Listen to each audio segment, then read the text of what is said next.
वालेकुम। वालेकुम सलाम। एक तो आप क्या-क्या चीज़ें बेचते हो और कहाँ-कहाँ बेचते हो और कहाँ मज़ीद बेचना चाहते हो? अच्छा, और उसकी पूरी डिटेल और बताएँ। हमारी 4-5 जगह पे माल सप्लाई होता है, मुज़फ़्फ़राबाद से लेके चिकोठी तक।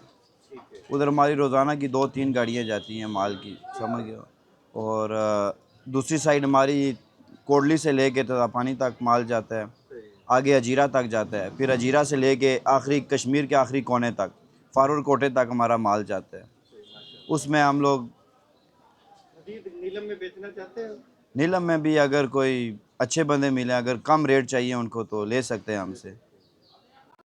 मज़ीद आलू और प्याज़ के अलावा भी कुछ करते हैं या जी, आलू हमारा टमाटर भी लोड होते हैं, सब्जियां भी का सारी सब्जियां जाती हैं, फ्रूट का भी हमारा है। फ्रूट का भी हाँ, आपका हमारा है? कश्मीर सप्लाई क्या, हम बहुत कम रेट पे उनको सही है। सप्लाई करते हैं।